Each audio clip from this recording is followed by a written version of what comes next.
The evidence is now so consistent and so overwhelming that no reasonably intelligent person can deny that something unexplained is happening in our skies. Lord Hill Norton, a former top British military officer. A UFO is essentially any mysterious light or shape in the sky that we can't immediately explain. Over the last half-century, people from every corner of the globe have reported an astonishing number of UFO encounters, hundreds of thousands in fact. However, before we all start packing our bags for a cosmic road trip, it's worth noting that just because something defies immediate explanation doesn't mean it's an extraterrestrial visitor. More often than not, these mysterious phenomena turn out to be everyday objects like weather balloons, conventional aircraft, or even peculiar weather patterns. So while the skies may be filled with enigmatic sights, it's usually just a case of mistaken identity rather than an alien invasion. But here's where things get truly intriguing. About 10% of UFO sightings leave experts scratching their heads, with over 100,000 cases worldwide still shrouded in mystery. And these aren't just random reports. Many come from trustworthy witnesses like pilots, police officers, and military personnel who have encountered bizarre phenomena that defy easy explanation. Interestingly, surveys reveal that a whopping 90% of UFO observers keep their experiences to themselves, fearing they'll be met with ridicule.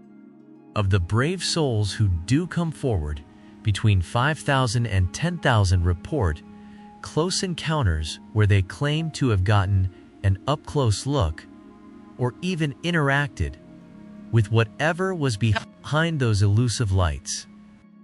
These close encounters are often so peculiar that even the most dedicated UFO enthusiasts sometimes hesitate to investigate further. U.S. Air Force investigations, such as Project Sign, Grudge, and Blue Book, along with documents obtained through the Freedom of Information Act, showed a curious pattern. Serious UFO researchers often found themselves sidelined, while skeptics basked in the limelight. Despite the military's insistence that UFOs aren't worth the effort, their own reports tell a different story. Take the 1969 Condon Report, for example. It candidly admitted that a staggering one-third of the cases it reviewed remained unexplained, even after extensive scrutiny. And some of the explanations they offered were so flimsy, they might as well have been pulled from a hat. Consider this puzzling incident from June 30th, 1954. A flight bound from New York to London encountered a spectacle straight out of a sci-fi movie. On that fateful day, passengers and crew witnessed a massive cigar-shaped object in the sky, morphing and shifting in shape, while 6 smaller, dark, ball-like objects danced around it. After about 15 minutes of this aerial performance, the smaller objects zipped into the larger one, which then shot off into the ether. When the plane made a pit stop for refueling in Goose Bay, Canada, it turned out they weren't the only ones who'd witnessed this celestial show. Locals in the area had seen similar UFOs that very day. The Air Ministry in London chalked it up to a trick of the solar eclipse. The problem is, the eclipse hadn't even started when the sighting took place.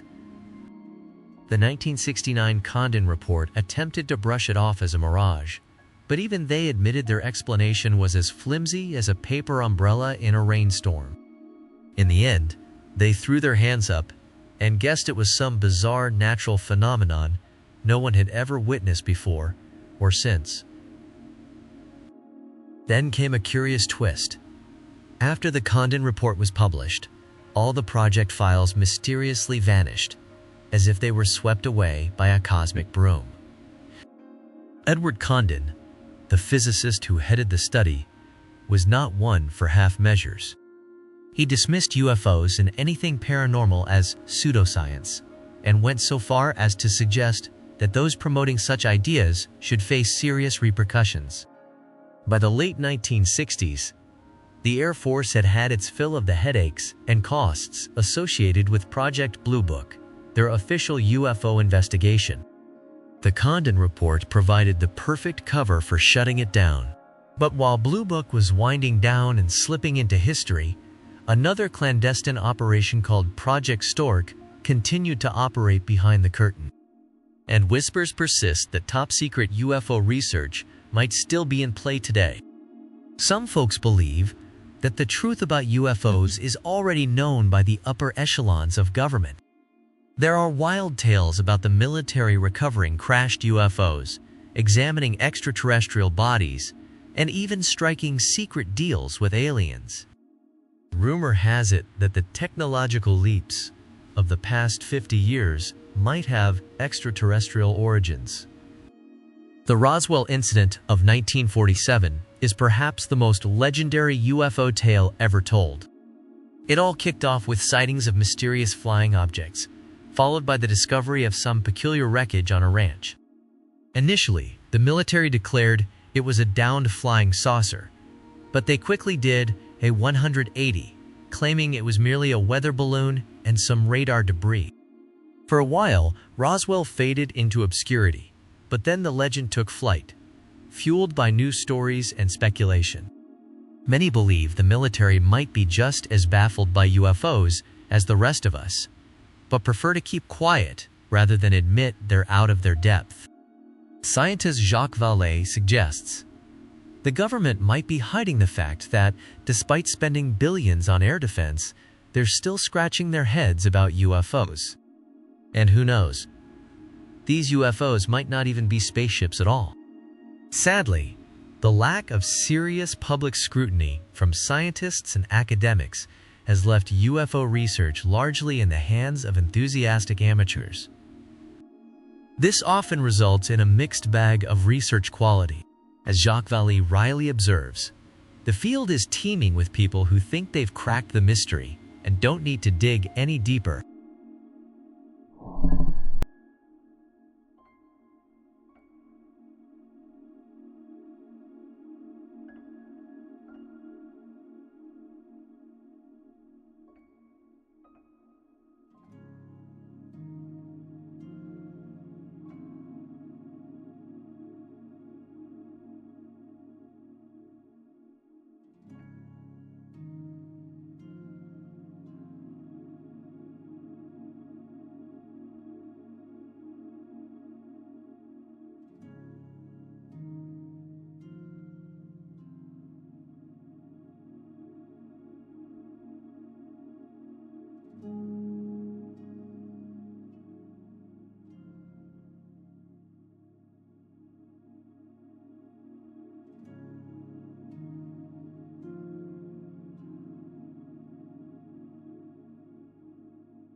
Even in medieval Japan, the skies were far from ordinary.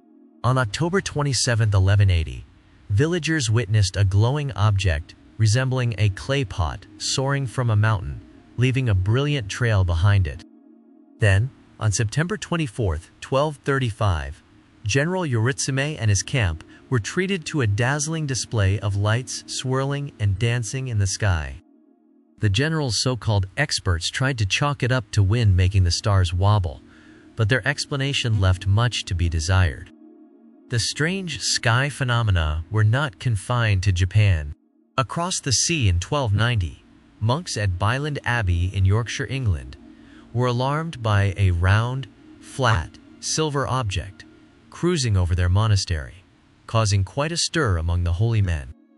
Fast forward to 1493, and a German chronicler described a cigar-shaped craft engulfed in flames streaking across the sky.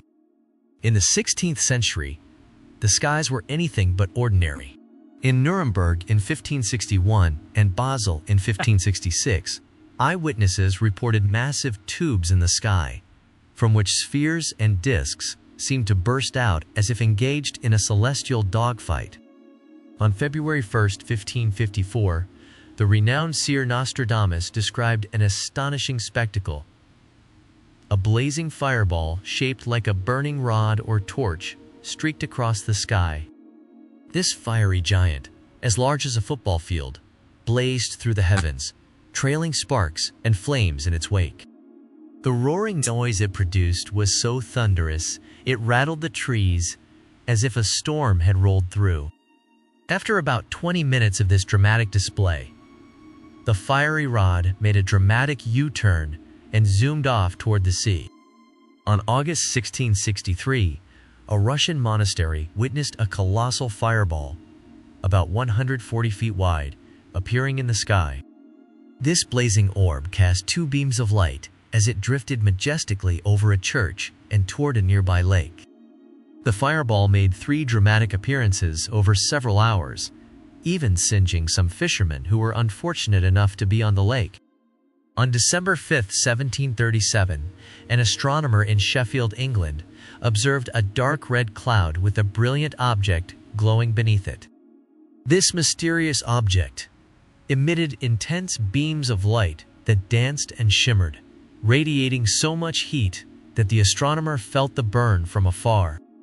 That same day, similar eerie phenomena were reported across Ireland and Romania. The enigmatic object hovered in the sky, split into 2 parts, and then rejoined before disappearing into the sky. On December 26, 1785, Edinburgh, Scotland, was treated to a glowing sphere, complete with a cone-shaped appendage, which illuminated the city with such brilliance it felt like daytime in the dead of night. On January 1878 in Texas, a witness spotted a speedy object in the southern sky that resembled a large saucer as it streaked overhead. Then, between November 1896 and May 1897, American newspapers buzzed with tales of enigmatic airships.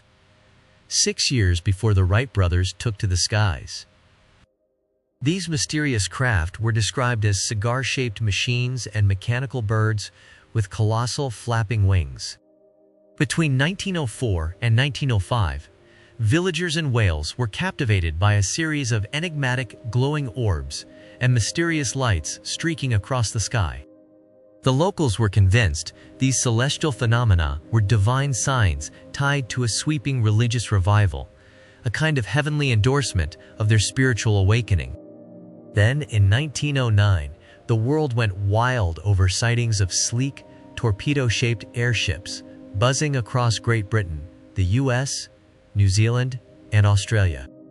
These futuristic crafts zipped around at breakneck speeds, adorned with flashing lights and searchlights, leaving onlookers both dazzled and perplexed. The excitement continued into the fall of 1912 in Europe, where reports of airships that hovered and defied the wind made headlines. Since then, sightings of these cigar-shaped objects have persisted, but the term airships has faded from use. In 1917, 2 women and their children in Maine had their afternoon stroll interrupted by a spine-chilling sight. A massive, silent object floating overhead, bathed in a dazzling array of red, blue, green, and yellow lights. The eerie spectacle was enough to send them sprinting for cover. Fast forward to 1926, and a daring pilot had his own close encounter when 6 gleaming, disc-shaped objects began orbiting his plane as he soared toward Colorado. The unexpected companions made for a story he'd never forget. From 1933 to 1937, Scandinavia, and occasionally the US and Britain, played host to a fleet of mysterious, unmarked aircraft. These phantom flyers skimmed dangerously low with blinding searchlights cutting through the night. They emitted eerie noises at times but could also glide silently through dense fog and snowstorms, conditions that would typically ground most planes. Despite the best efforts of Sweden, Norway, and Finland to unravel the mystery, these enigmatic flying machines remained as elusive as ever. During World War II, Allied pilots in Europe and the Pacific encountered a perplexing phenomenon known as Foo Fighters.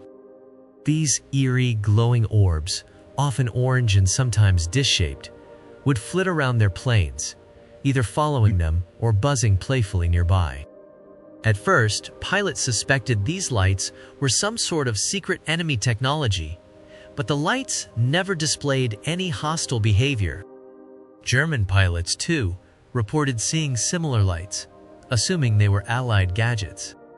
Even after the war, these mischievous lights continued to make occasional appearances, keeping pilots on their toes. In 1946, an astonishing surge of over 2,000 reports emerged from Scandinavia, Portugal, Morocco, Italy, Greece, and India, all detailing sightings of ghost rockets and UFOs. These mysterious rockets left fiery trails as they performed wild aerial maneuvers and sometimes crashed into lakes with spectacular explosions. Despite exhaustive searches, no debris was ever recovered. Theories abounded. Some thought these were secret Soviet test rockets, while the Soviets suspected American involvement. The mystery of these ghostly rockets remains unsolved. On June 25, 1947, businessman Kenneth Arnold was flying near Mount Rainier in Washington when he saw something extraordinary. 9 gleaming objects darting through the sky in perfect formation. He described their movement as like a saucer skipping over water, a phrase that would soon popularize the term flying saucer. Ironically, the objects Arnold saw were more like half-moons than saucers. Interestingly, the Soviet Union had already reported UFO sightings as early as May 1946, including accounts of mysterious landings. Ever notice how UFO sightings often appear in sudden flurries, followed by long stretches of quiet? The most famous wave began after Arnold's 1947 sighting of those 9 elusive objects. That summer, UFO reports in the US surged, with people claiming to see glowing discs dancing in the sky. Initially, some speculated these might be secret Soviet technology, but by year's end, that theory was put to rest, leaving the mystery of the flying saucers wide open.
From November 1989 to April 1991, Belgium was gripped by a UFO frenzy of epic proportions. Around 3,500 sightings of enormous, dark, triangular UFOs were reported gliding silently and low over the countryside. At times, as many as 100 people at once would witness the same colossal craft, creating a sky full of astonished eyes and a buzz of excitement. As the modern UFO era unfolded, tales of extraterrestrials began to spread like wildfire. Initially, UFO researchers were hesitant to delve into these alien encounters, fearing that such stories might jeopardize their credibility and hinder serious investigations. However, as time went on, these extraterrestrial tales grew ever more vivid and varied, ranging from the mystical to the downright bizarre. Even in ancient times, legends abounded about mysterious flying entities linked to strange lights and objects in the sky. One intriguing tale from 9th century France recounts an otherworldly encounter in Lyons. According to the story, a group of beings descended from a cloud ship, claiming to hail from Magonia, a mythical sky realm. These visitors, described as sylphs, enchanting beings from folklore, were mistaken for malevolent sorcerers by the locals, who were preparing to burn them at the stake until a benevolent bishop intervened to save them. In the late 1800s in the US, UFO sightings were often accompanied by reports of humanoid beings and attempted abductions. In 1914, a German bakery worker had a startling experience when he saw a cigar-shaped craft hovering low in the sky. Nearby, 4 or 5 small figures, each about 4 feet tall, were seen beside the craft. These diminutive beings climbed a ladder into the craft, which then ascended quietly into the sky and vanished from sight.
The alien encounter wave that rolled through Western Europe and South America in 1954 took this strange factor up several notches.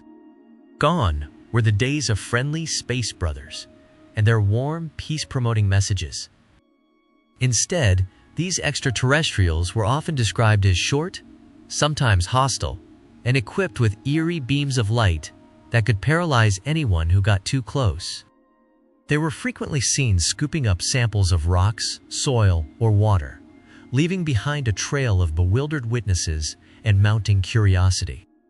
On the night of September 10, 1954, Marius de Wilde was abruptly roused from his sleep by his dog's frantic barking outside his home in Querable, France. When he ventured outside to investigate, he was met with an astonishing sight: a dark, enigmatic object resting on the railroad tracks. Standing beside it were two tiny figures, each less than 3 feet tall, clad in oversized helmets and what looked like diving suits. As de Wilde cautiously approached the mysterious craft, a blinding beam of light shot out from it, instantly freezing him in place. The tiny figures scrambled back into their ship, which then emitted a high-pitched whine before darting off into the sky, leaving behind a thick, swirling cloud of dark steam. Later investigations revealed odd marks on the railroad ties, hinting at the massive weight of whatever had landed there. The 1954 UFO craze wasn't just about sightings. It also included some truly bizarre abduction reports. In Brazil, for instance, 2 boys on a hunting trip found themselves facing an unexpected and hairy predicament. 4 small, shaggy creatures pounced on them, attempting to drag one of the boys away. In Venezuela, the scene was nothing short of a horror movie. Jesus Paz let out a blood-curdling scream when he stumbled into some bushes, and his friends rushed to his aid. What they found was a hairy creature sprinting into a disc-shaped craft, which then took off into the sky. In another bizarre Venezuelan encounter, 4 3-foot-tall, furry dwarfs descended from a UFO and made a beeline for a young man. His friend, determined to protect him, swung his gun at one of the aliens. But instead of a solid impact, the gun shattered as if it had struck a brick wall. Unlike the typical stories of helplessness we hear today, these brave souls fought back fiercely and managed to scare the intruders away. After the late 1950s, the world of UFOs took a turn toward the bizarre and unsettling. One of the most jaw-dropping tales came from Brazil in 1957, where Antonio Villas-Boas recounted an incredibly strange and eerie encounter with extraterrestrials. His story was so fantastic that UFO researchers didn't even bother translating it into English until the mid-1960s. By that time, another case had burst into the spotlight: the abduction of Betty and Barney Hill in New Hampshire in September 1961. Their experience bore some eerie similarities to Villas-Boas's encounter, but it didn't really capture the public's imagination until 1965. The increasing number of unsettling UFO encounters began to shift the narrative from mere curiosity to genuine concern about the potential dangers of alien contact. On April 24, 1964, things took a turn for the utterly bizarre. Police officer Lonnie Zamora was patrolling near Socorro, New Mexico when a thunderous roar shattered the calm. Then he spotted a blue flame flickering on the horizon and initially thought it might be a flipped car. But as he drew closer, he realized this was far stranger. There, next to a gleaming, egg-shaped craft, were 2 tiny figures clad in white suits. Before Zamora could fully grasp what was happening, the figures scrambled into the craft, which then shot into the sky with a thunderous roar and a blazing trail.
Extraterrestrial versus extra-dimensional beings. The idea of aliens from distant star systems zipping by Earth to check us out sounds like a sci-fi dream, right? Consequently, not everyone is sold on this cosmic cruise theory. One burning question on everyone's mind is, if aliens are really here, why don't they just land on the White House lawn and say hello? Some folks think aliens are too sophisticated for such a grand entrance, while others believe they might have a hush-hush deal with the government. Then there's the theory that aliens adhere to a sort of prime directive, a cosmic rule to stay out of our affairs. Despite this, UFOs have certainly made their presence felt over the years. Another argument against the alien visit theory is the sheer vastness of space. Even with our most advanced technology, a journey to another star would take eons, making the idea of extraterrestrials dropping by Earth seem almost implausible.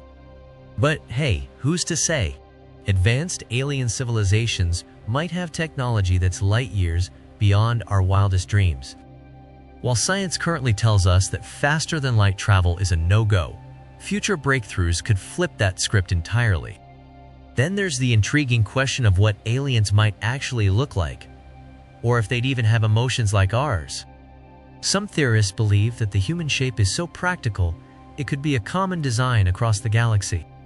There's even a notion in theosophy that every star harbors planets, and those planets eventually develop life. So according to this idea, extraterrestrial beings might have some familiar traits, making them look a bit like us after all. Some folks speculate that aliens might have tinkered with human genetics, or even adjusted their own DNA to blend in with us. But judging by the weirdness of their appearances, they might not have quite perfected the human look. One big hitch in the theory of aliens visiting Earth is the challenge of our gravity and atmosphere. Just imagine trying to survive on a planet with an environment completely alien to you. It's like trying to live underwater in a desert. The odds of extraterrestrials adapting to our conditions, or vice versa, seem pretty slim. Even if extraterrestrials have been paying us visits, it's a bit puzzling why they'd suddenly decide to make a splash only in the past 50 years after possibly observing us for millions. A single probe could collect all the data it needs about Earth in just a few weeks.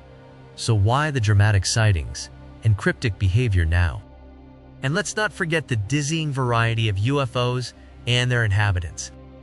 Could there really be dozens or even hundreds of alien species all converging on Earth at the same time? The way these UFOs seem to defy physics, vanishing and reappearing like they're magic or floating around like they've got their own set of rules, only adds to the mystery and makes the whole scenario feel even more outlandish. Why would extraterrestrials bother traveling across the galaxy just to do bizarre things like tailgating cars, giving people the chills, mumbling strange phrases, collecting soil samples, or even snatching people for odd experiments? If we take the idea of UFOs being alien spacecraft seriously, then their abduction antics seem even more baffling. Some researchers have made the eyebrow-raising claim that aliens have abducted millions of Americans, which is pretty wild. If that many people were being snatched up, you'd expect to see a huge UFO traffic jam over major cities. Plus, it's curious that these aliens seem to have a specific interest in abducting white, middle-class Americans while largely ignoring everyone else.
In the realm of modern science, physicists like to play with the concept of extra dimensions.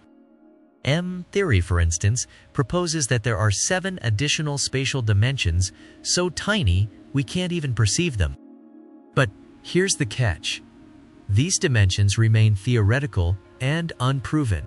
But don't mix up these scientific dimensions with the eerie, mystical realms you might find in ghost stories or ancient legends. Those mythical realms are said to be just out of reach, overlapping with our world and teeming with mysterious beings. While scientists are busy imagining complex extra dimensions, they tend to dismiss paranormal and mystical experiences as mere fantasy. In our everyday world, we think of dimensions as length, width, and height, the 3 spatial dimensions we know well. However, dimensions can also involve other factors like time, temperature, or mass. If entities are hanging out in these extra dimensions, how many spatial dimensions might their world have? It's a mind-bending puzzle that's as intriguing as it is perplexing. Our 3-dimensional universe might actually be nestled inside a higher dimensional space, kind of like watching a 3D movie projected onto a 4D screen. The term dimension can get pretty tangled, so it might be easier to think of it as exploring invisible worlds or realms instead. After all, basic logic tells us that any object or being needs at least 3 spatial dimensions to exist, so extra dimensions might not be strictly necessary for their existence. Jacques Vallée is particularly fascinated by the idea of a folded space, where distant locations could be connected by shortcuts called wormholes. Just imagine 2 far-off spots being squished together into a neat little tunnel. And here's where it gets even wilder. What if these mysterious visitors aren't just coming from different places but from different times? Past, present, or even the future?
The grammar in this show was fixed with the aid of Grammarly AI.